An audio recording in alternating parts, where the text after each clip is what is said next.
Mr. Finn. Thank you, Mrs. Macpherson.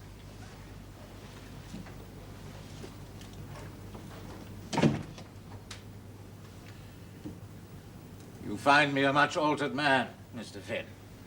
Yes. I'm very sorry for it, Mr. Kennedy. The journey from Scotland has tried me sorely.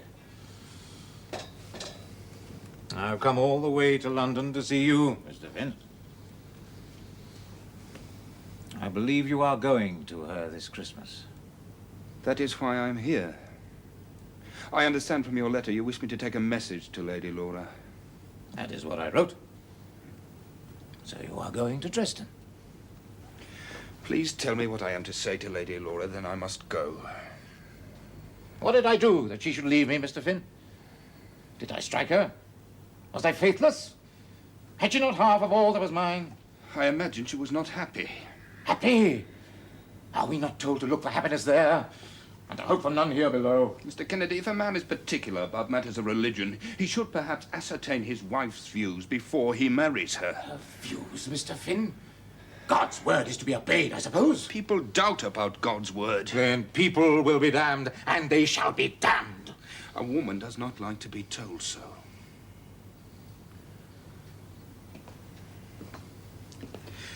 Mr. Kennedy, what am I to say to Lady Laura?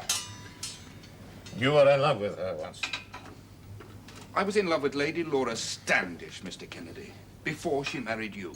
Oh, yes. There was no harm in that, of course. But now you are going to Dresden. I do not see why you should go all that way to pay her a visit. It isn't a decent thing for a young man to go half across Europe to see a lady who is separated from her husband. It is a very wicked thing, Mr. Finn, and I beg that you will not do it. Lady Laura is living in her father's house. Her father is a dotard, and she is my wife. In the presence of God, she and I have been made one, and I command that you shall abstain from seeking her company. I shall most certainly go to Dresden, Mr. Kennedy. Then you will be accursed among adulterers. Mr. Kennedy, I have come here at your request to take from you a message to the Lady Laura.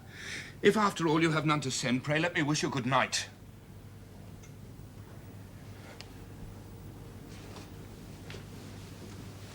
Mr. Finn. Well, tell her that her home is with me and that I am awaiting her. My friend. Oh, how good of you to come. But you must be so cold and hungry. Will you have breakfast at once? You're to be quite at home, you know. There's to be no ceremony. I think I'd prefer to change first, Laura. Then I'll show you to your room. I'll show you myself. I'd fetch the water for you, but I know it's there already. You'd like tea best, wouldn't you? Oh, yes, tea best. Oh, Phineas, it's such a joy to hear your voice again. You've seen my husband? Yes, I've seen him. Well, we have all the morning, all Christmas for talking. You must come to your room now and change. But don't be too long, Phineas. Papa and I will be impatient. Few old friends make their way as far as Dresden. Your shift now, my dear. You'll find Planty sitting stock still as a statue and the Duke asleep. Oh, they're all very quiet. You are looking better for your trip to London. Oh, yes, it was a change. But even better that you've agreed to join us for Christmas. Thank you. Oh. I hear Mr. Palliser presented his bill for the 10-penny shilling last week. Yes, at last. I went to the house with him on the night. He did it very well, Marie. Do you know he was on his feet for 2 3/4 hours? I sat through it all. How was it received? Well, I think I was the only person in the house who listened to him. Oh, it was quite pathetic to see how they yawned. Mr. Daubeny, I'm sure, was fast asleep. Well, at least there was no opposition. No. They say that nobody would take the trouble to oppose it, as they know very well that nobody would take the trouble to carry it through. He must be very disappointed at such a reception. Well, he said nothing, but he looked quite tragic. Still, when I got him home at 11, he ate 3 oysters, drank a glass of beer, and slept all night. So he was not inconsolable. No, but now he's fussing because he says the real work will come when he... yes, Collingwood? My lady, the Marchioness of Hartletop is here. Oh, crumbs. She's all we need. Would you ask her ladyship to wait in the morning room for 5 minutes, please, Collingwood, and then show her in here? Very good, my lady. Marie, do know who Lady Hartletop is? An old acquaintance of His Grace? Right. There was quite a scandal in its day, long forgotten now.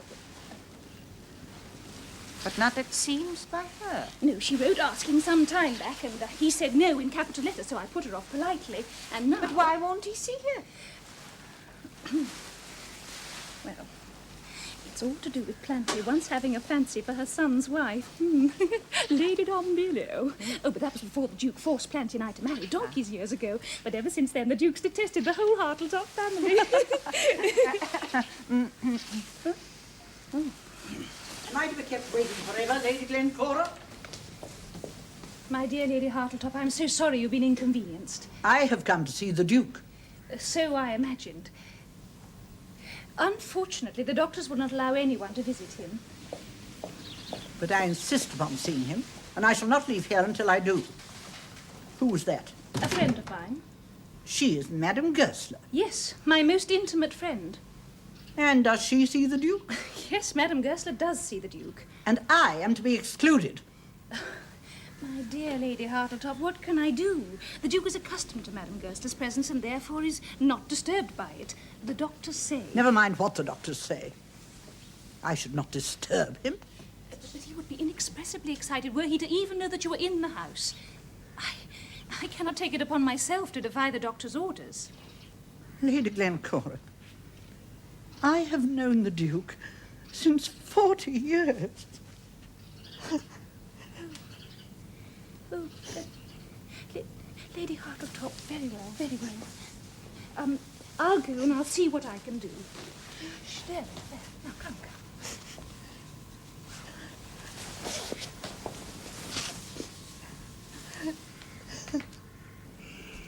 What does she want? She wants to see you. What shall I tell her? Oh, tell her what's done is done with. We can't have it back again. She has come a very long way. Oh, I dare say.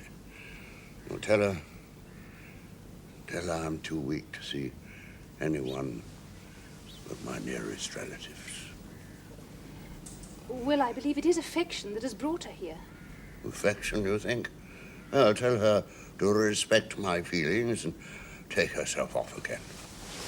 What about her feelings, Your Grace? She never had any, except for food and drink and the other thing.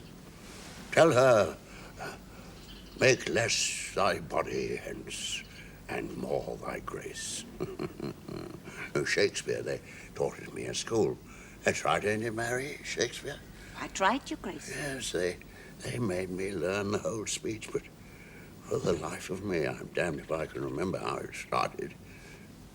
Well, come on, one of you. You're all so young and clever. How did it start?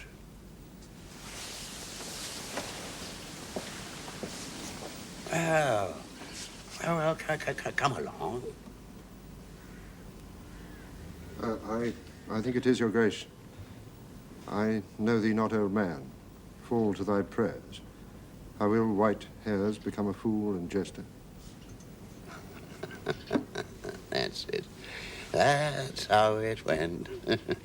Well, you tell that to Beatrice Hartletop. And Violet, how's she? How did she receive you down at Harrington? Like the angel that she is. Tell me about their son. Does he take after Violet or Oswald? Well, it's a little early to say, but Chiltern, I think. Did you hear that, Father? What? Oswald's son favours Oswald in his looks. Not in his character, I hope. Papa, everything's come right there. Which is more than can be said for you, my dear. Have you seen Mr. Kennedy, Finn? Yes, Lord Brentford, I have seen him. Oh, Phineas. Phineas? That's what I call him now. Oh, very well, very well. What did the man say, Mr. Finn? He bade me tell Lady Laura that his home is her home. But it is not a home you could ever return to. That is a grave thing to say, Mr. Finn. And it is gravely said, my lord. When I saw Mr. Kennedy, I was appalled. I won't say the man is mad, but Lady Laura could never live with him in peace or even in safety. He is crazed with religion. Dear me. Apart from that, his parsimony is now so intolerable that no home of his is fit to live in. But Kennedy has half the money in Scotland. He still has Laura's, come to that. If they're to live apart, he might have the decency of a gentleman and return it. There's very little chance of that, I fear, my lord. You see, he maintains that it is Lady Laura's sacred duty to return to him. Well, perhaps she should, if it's the only way to get the spending of her own money. Father, I can't go back to him just for the money. You talk as if we can afford to give it away. My lord, the man is a fanatic. Oh, I can't say as to that. But at least Laura and I might return to England. I'm heartily sick of Dresden. Mr. Kennedy would attack the moment he set foot in Dover, either through his lawyer or personally. He might even do Lady Laura physical harm. He is obsessed. In any case, what good would it be, Papa? Instead of being shut away here, I should merely be shut away at Brentford. Who would care to invite me to their houses? Or indeed to come to mine? I was thinking in part, my dear, of myself. It has occurred to me that I've been away from London too long and away from my own people. It well may be that now the Liberal Party are in government, I might be of use to them again. I have done them some service in my time. Oh, indeed, my lord. And they know it. Well, then surely they'll be glad of my services now. I could not say, my lord. I'm not as close to these men in power as I used to be. Oh, but surely they'll give you something soon, Phineas. They must now you've come back. It can only be a matter of time. We were talking, Laura, of whether my own services may be required, not of Mr. Finn's. I fear I cannot answer you, my lord, in either part. I see. Thank you, Mr. Finn.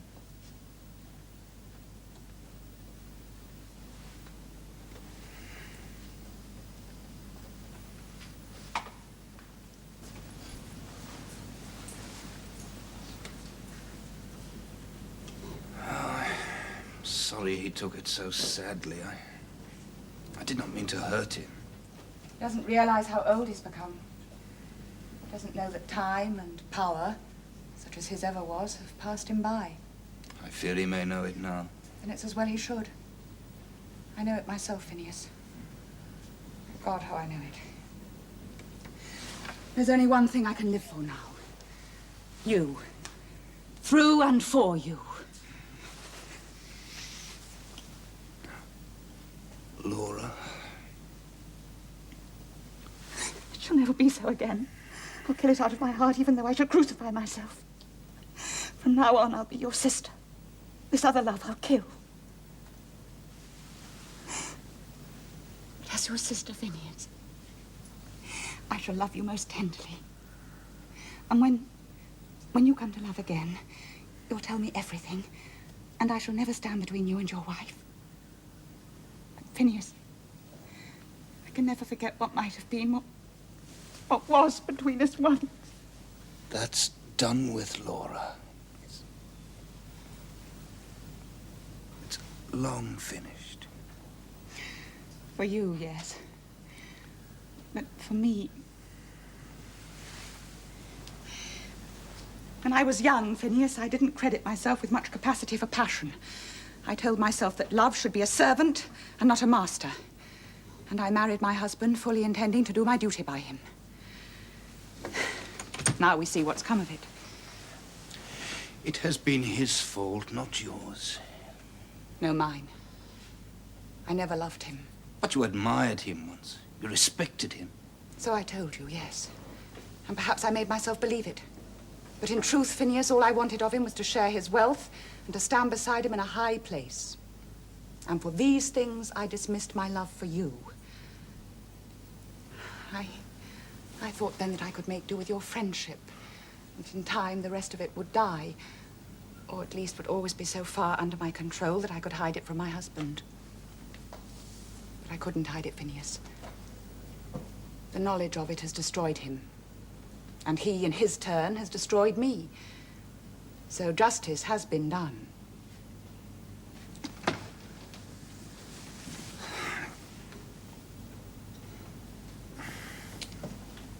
I wish I could show you some hope.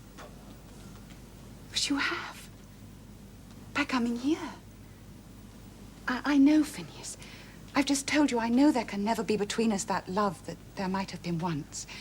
But by coming here, where so few have come, you've shown me that I may claim a certain share in your life. When you're happy, I shall be happy. When you prosper, I shall prosper. And if you fail, then I shall fail too. But your triumph, when it comes, shall be my triumph. And your honor, oh, dearer to me than my own. But as for that other love, for passion, from this day it's dead.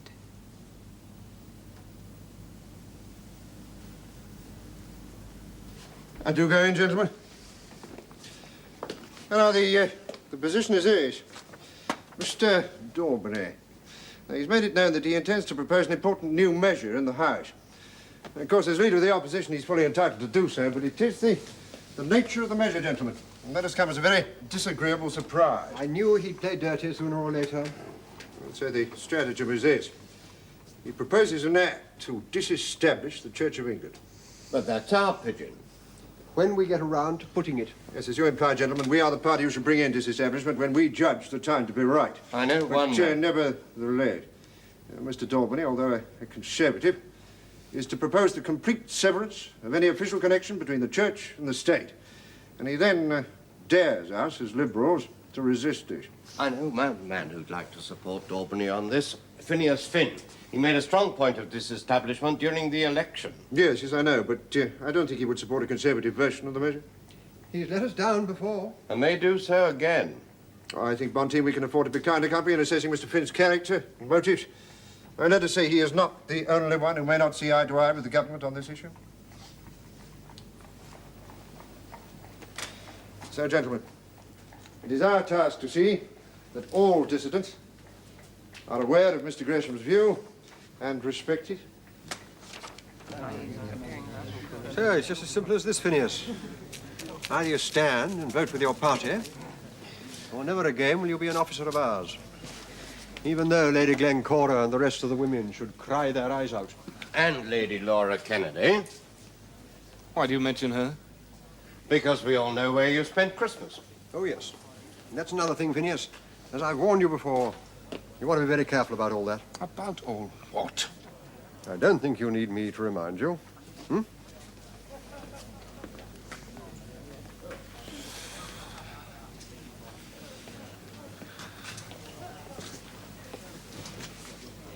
Good evening, Finn. Who the devil let you in here, Slide? I'm here as your guest, Finn. I'll be damned if you are. You'd better be polite, Finn, or you're going to find yourself in a very nasty spot of trouble.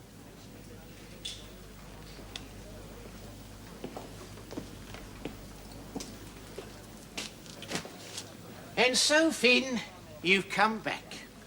I've been back for some time, Mr. Slide. Oh, yes, I dare say. But I've been too busy to notice. You see, Finn, there's been a significant and far-reaching change going on at the People's Banner. May I? The upshot is that the Banner is, well, disgusted with the way you Liberals are running things, and so we're now supporting Mr. Daubeny and his Conservatives. And you have been able to reverse your own beliefs accordingly? I believe in what is right and honest and moral, Finn. And that's why I'm here tonight. Kennedy, Finn. The Right Honourable Robert Kennedy. Laird of Loughlinter, lately Member of Parliament and a Cabinet Minister to boot. What about Mr. Kennedy? What about Lady Laura Kennedy, his wife? What about her, Finn? I am not prepared to discuss Lady Laura Kennedy with you. But Mr. Kennedy is prepared to discuss her with me, Finn. That's the rub. He has been ill-used. And he has come to the People's Banner for redress. Will you have the kindness to cast your eye down that?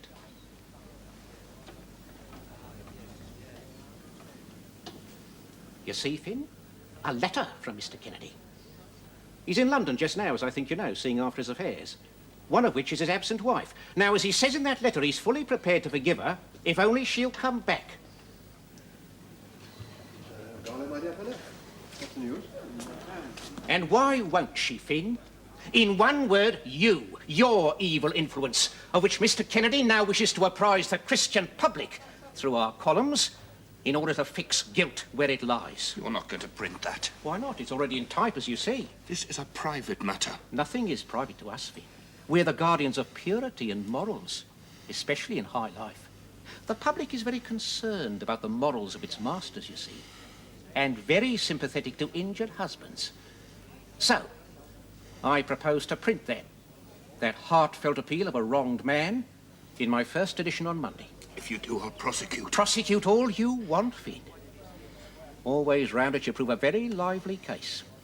But the man is mad, Slide. You must have seen that yourself. A little disordered by his sufferings, no doubt.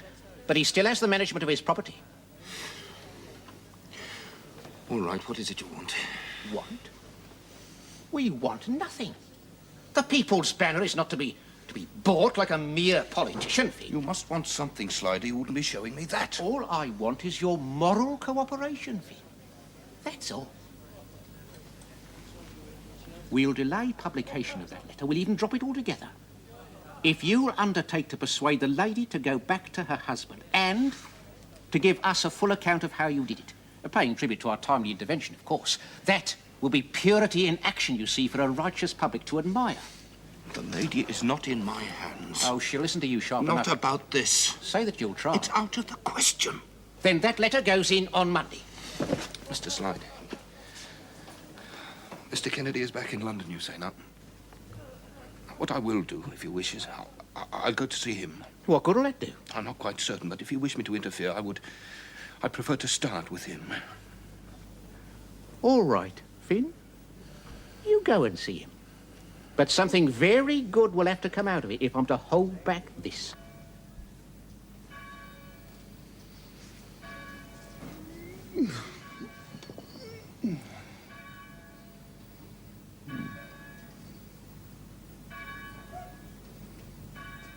Joseph?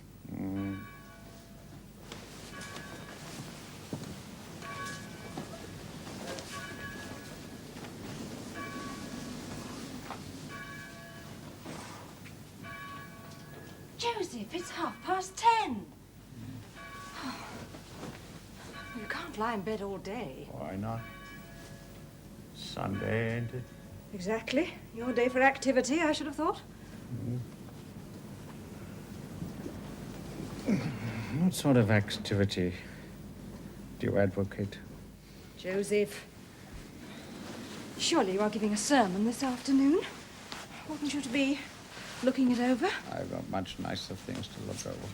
Joseph, you must have that sermon ready for this afternoon. It's not until next Sunday. I'm only giving them fortnightly from now on. But why? So as to have more Sundays free for the sacraments of Christian marriage. Joseph, I must insist that you attend to what I am saying. You can't afford to cut your sermons and therefore your emoluments by half. Oh, but I can.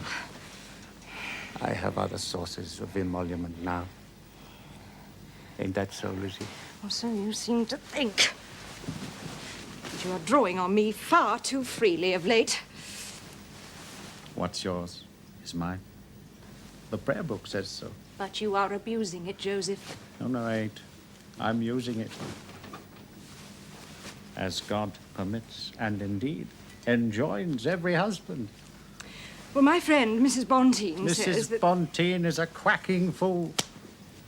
Mrs. Bonteen, Joseph, is, or was, one of your principal patrons. She says, and her husband, who is in the government, says that you are becoming far too dependent upon my resources.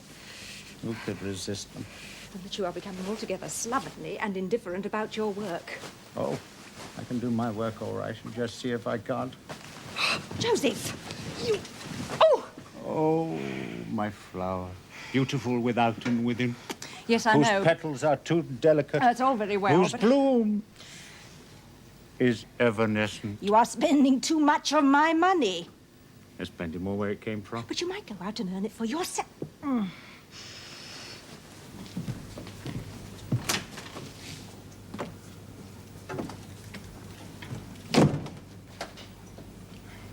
Mr. Kennedy, I should not have come to you on a day such as this. It is a day most unfitted for the affairs of the world. Had it not been a matter most pressing in time and importance. So the woman Macpherson has told me. And therefore you have been admitted. Mr. Kennedy, you have written a letter for publication in the People's Banner. Need I consult you as to that? The editor has consulted me, Mr. Kennedy. Your letter is very libelous. I will bear the responsibility and the expense, if any. But surely you would not wish to publish falsehoods about your wife. Falsehood, sir? Is it false to say that she has left my house, disregarding the laws both of man and God? Am I false to offer to have her back, let her sins be what they may? But you have included me in your accusation. Because you are her paramour. Have you not been with her this very Christmas in her foreign home? I told you I was going, and you sent a message by me. I sent no message. I deny it.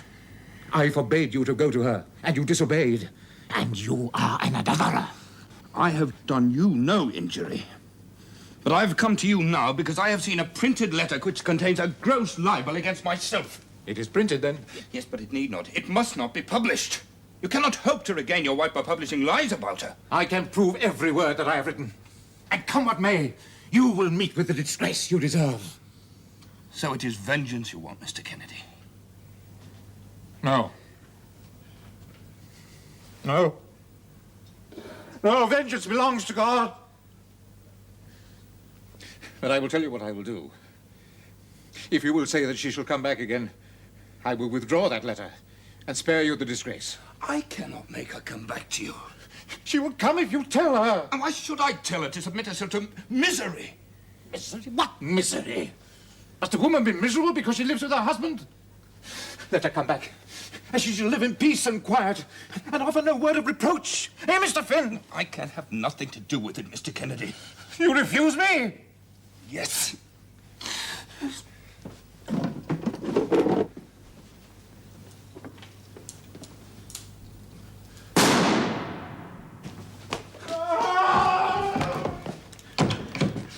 The man is mad.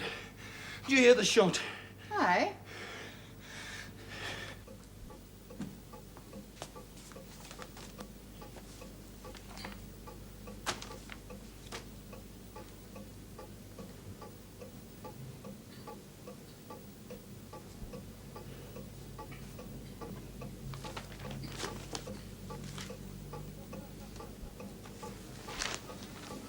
Heavens, this place is dreary on Sundays. I do believe I'd be jollier at church. And why not give it a go? For the same reason as you don't, Monk, because I can't get up any interest in it. Oh, Monk, thank God I found you. Vinny, my dear chap. Your man said you might be here. Monk, Kennedy has shot me. I can't see the hole, my dear fellow. He missed. But worse than that, Monk, he's written a letter about Lady Laura, saying vile things about me. Quintus Slide is going to print it in the People's Banner. It's a horrible, filthy letter, Monk, full of lies and dirty insinuations. Calm down, breathe deeply, and think carefully. Now then, you say this letter rivals you. And Lady Laura, I've seen a copy. Then how can Slide dare print it? Because Kennedy will indemnify him. Quintus Slide will print that letter tomorrow morning, Monk, unless somehow I can call him off. There's only one way with a man like that. Sunday or no, we must go to the Vice-Chancellor and arrange for an injunction to be issued immediately. The Vice-Chancellor, Monk, but will he receive us? Of course. I fact for him at Rugby.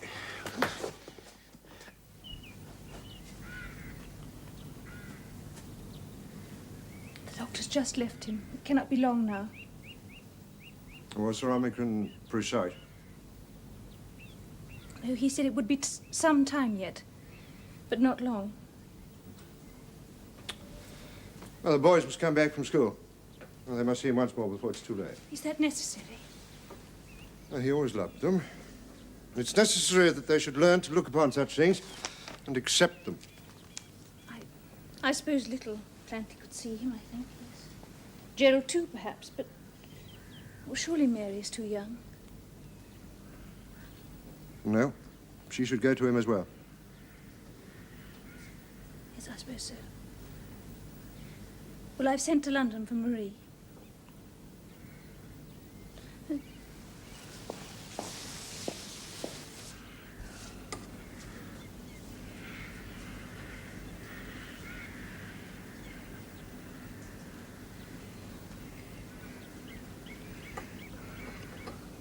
Silly, sentimental old woman. What a What could either of us have said to the other?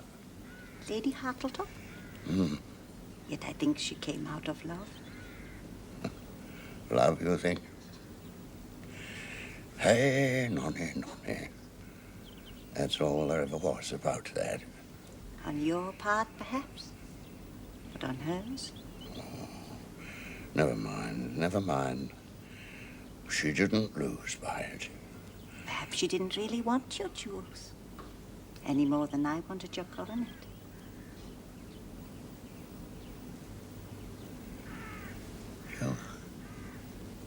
You mean you love me all the time, and yet you wouldn't marry me?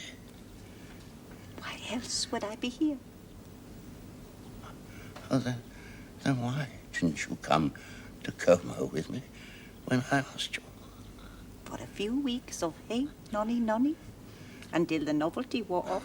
No, but marriage. That would have been all right.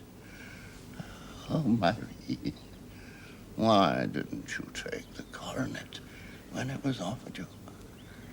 Because I would have been the means of separating your grace from your family and your friends, and all those with whom you are closely and rightly bound.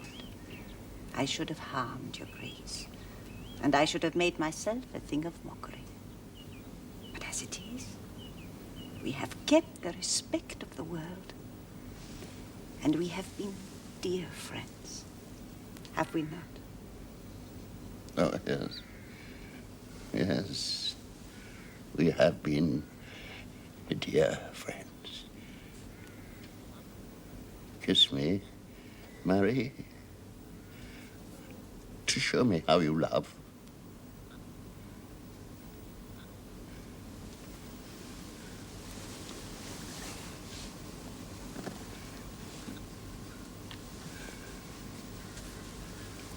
I would marry you now if I thought it would serve you. I would. That such things have been done. Such things would never be done by me, Your Grace.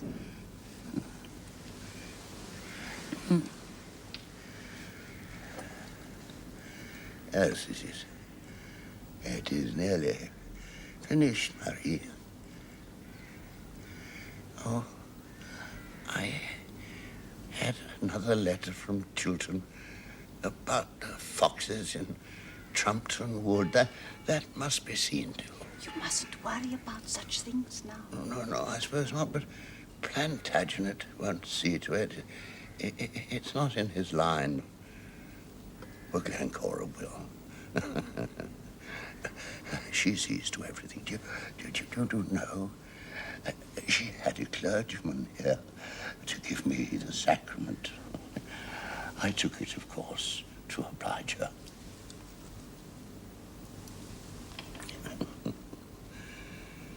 But it meant no more to me than that spoonful of broth. Not half as much, because the broth comes from you. Hush, Duke.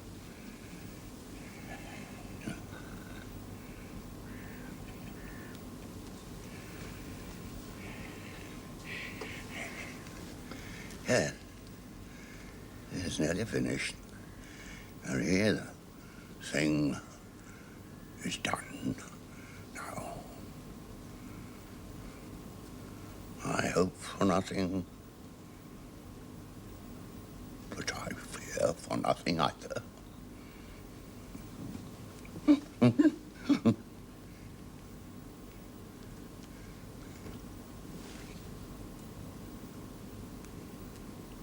Duke.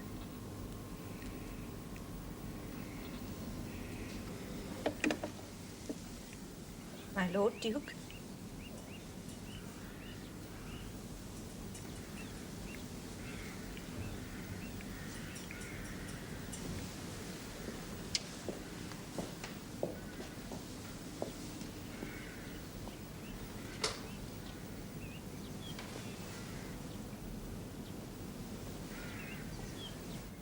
You hope for nothing, and you fear for nothing. But, Duke of Omnium, no man should dare to live idly, as you have done.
Man that is born of a woman hath but a short time to live, and is full of misery. He cometh up, and is cut down like a flower. He fleeth as it were a shadow, and never continueth in one stay. In the midst of life we are in death. Of whom may we seek for succor but of thee, O Lord, who for our sins art justly displeased? Yet, O Lord God most holy, O Lord most mighty, O holy and most merciful Saviour, deliver us not into the bitter pains of eternal death. Thou knowest, Lord, the secrets of our hearts. Shut not thy merciful ears to our prayer, but spare us, Lord most holy, O God most mighty.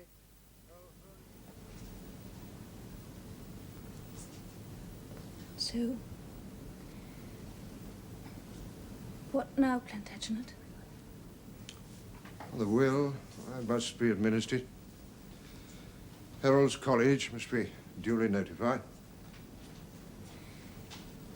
And then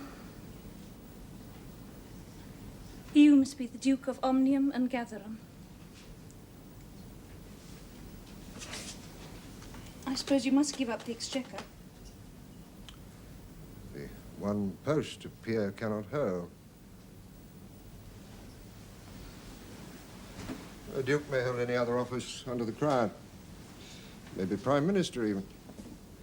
This one thing he cannot have. Chancellor of the Exchequer sits in the Commons. All are agreed on this. They're quite right. It is very hard. You've been given what most men would sell their souls for, and it means nothing to you. No, Cora, I did not say that. It is God's will. And I must strive to do my duty in this new estate. Well, Cora, will it please you to be a duchess? Because if it pleases you, why then it shall please me. I am glad for little Planty, of course.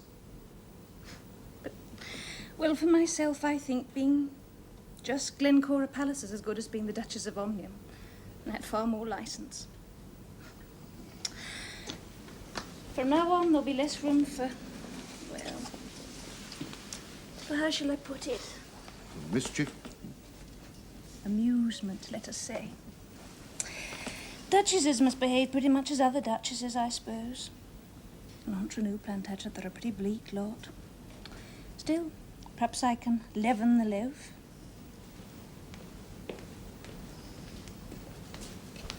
This has just come, Your Grace. Oh, thank you, Collingwood.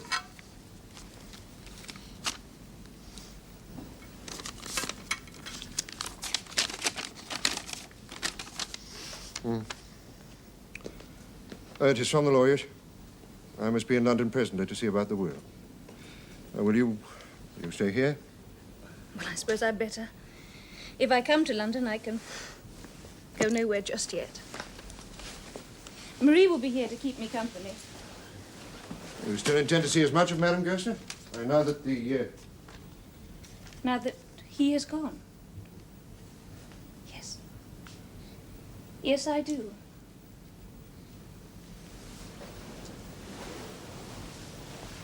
Do you object? No. No, she's a woman of some quality, I think. Well, at first I wasn't quite sure whether that quality would entirely harmonize with your own. Well, when two women understand each other as thoroughly as we do, there can either be love or contempt. We've chosen the better way. Well, then. I leave for London tomorrow. I shall be back in about 4 days. Yes. Your Grace. And so, my dear Laura, I think I can say there will be no publicity. The police were never called, and the servant sent for a cousin of Kennedy's to take care of him. As for that letter, Mr. Monk and I obtained an injunction from the Vice-Chancellor just in time to prevent its appearing. Quintus Slide is no doubt very angry, but I do not think there is anything he can do.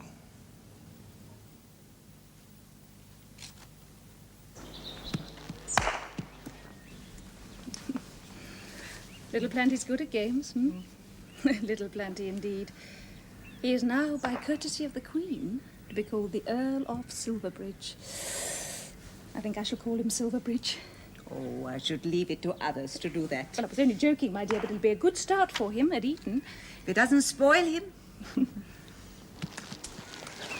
Oh! Oh, what a worry it must be to be the mother to a future duke. Not so big a worry as being the wife of a present one. I shall have to do it all for him, Marie. At least all those things he ought to do and don't care about. Trumpeton would, for example. Plantagenet wouldn't care if there wasn't another fox in the next 100 years.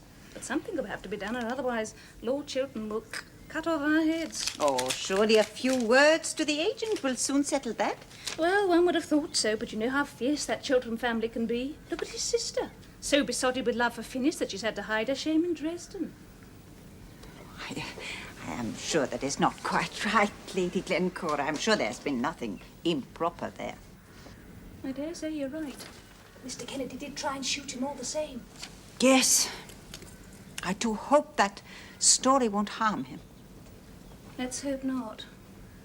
I dare say Mr. Palliser will tell us more about it when he gets back from London. Mm-hmm. I wonder what they'll find in the will. Oh, just what he expects to find. Everything must come to him now he's the new duke. Yes, but there's bound to be a few special bequests. No man in England had a greater collection of precious stones. Still, there's nothing I give tuppence for. Except his pearls. They could all have been yours, my dear, if you consented to be Mrs. O. Oh.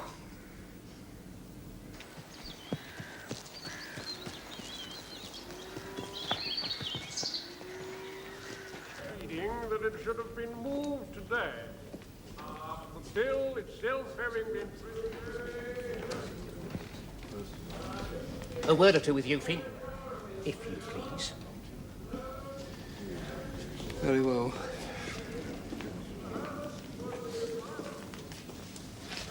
What is it, Mr. Slide? As if you didn't know. You promised me that I should hear from you as soon as you'd see Mr. Kennedy. And so you did. With a mean, cowardly injunction. You call that honest dealing? What else did you expect? It was my first duty to stop publication of that letter. And it's my first duty to get at the truth. There's a tale going around, Finn, that you threatened Kennedy. Threatened him so viciously that he shot at you in self-defense. Whatever happened, a shot was fired in that house. People heard it, Finn. No good-looking, haughty Finn. You were shot at, weren't you? I have no desire to communicate with you, Mr. Slide, about anything that may have happened. If you stay here all night, that is all you will hear from me. I can hear what I want from others. See here, Finn. You may have stopped me printing that letter, but there's other information I have which nobody can stop me printing. I'll crush you, Finn, as sure as my name is Slide. But leaves the question.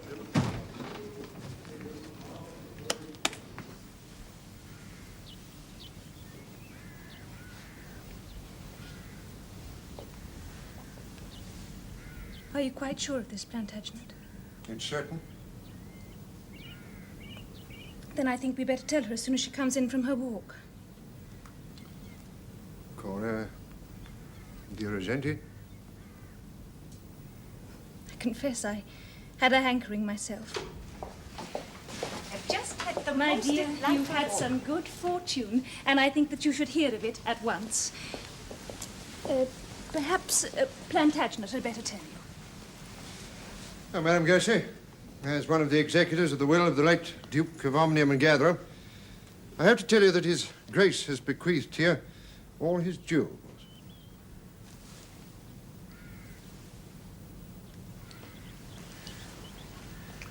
Well, there is also a small legacy, some £20,000, but the lawyers will, of course, be writing to you. The jewels are all down at Gatherum Castle. May I suggest you send some authorized person down to have them packed? You better send Garnet's people. They understand these things best. It will hardly need. Well, of course it will need. They must be worth a huge sum. At one time in his life, he was spending half his income on them. Do you remember a small ring with a black diamond that he always wore? I should like to have that for the sake of the hand that wore it. But apart from that, Your Grace, not a stone, not a shilling. Madam, you must. I rather think there can be no obligation. But orders have already been given that they be sorted, ready for packing. They may be sorted or unsorted as Your Grace pleases, but pray do not connect me with it. I ask only the one ring. And if that be granted to me, I shall wear it till I die. But I will have nothing else, Duke. Nothing. And I will write to the lawyers at once. I think they will be extremely puzzled as to what to do. Oh, Plantagenet, before you go, did you hear any more in London about this trouble between Mr. Finn and Mr. Kennedy? Oh, the Duke of St. Bungay, he told me some tale. I fear that both of them have been less than prudent. Dear, I do wish he had been more explicit. It is plain that he does not think any better of Mr. Finn. And then there is Quintus Slide, the editor of that paper. He is bound to make even more of it. Mr. Slide will have to be very careful what he does. But think on the bright side, Marie. Think of your splendid inheritance. You have just heard me refuse it. But you can't mean it. I mean, nobody refuses what is left to them in a will. I will not touch a gem, not a penny. Your friendship means more to me than all the pearls of Gatherum. You shall have both, Marie. The Queen herself would accept them if they were left to her. But I am not the Queen. And I must be more careful in what I do than any queen. Besides, I do not need jewels or wealth. I am now 40 years old and more. I have all the wealth I could wish for, and I am hungry for one thing only, and that is love. These last years, I gave to that old man, whom I loved after a fashion. And I do not want his trinkets as a reward. Let them be yours as rightfully they should be. But now he has gone. My whole soul, my whole body too, Glencora, yearns for the one thing I have never known. I have so much love to give, stored up inside me. Surely someone, surely he, has a little to give me in return.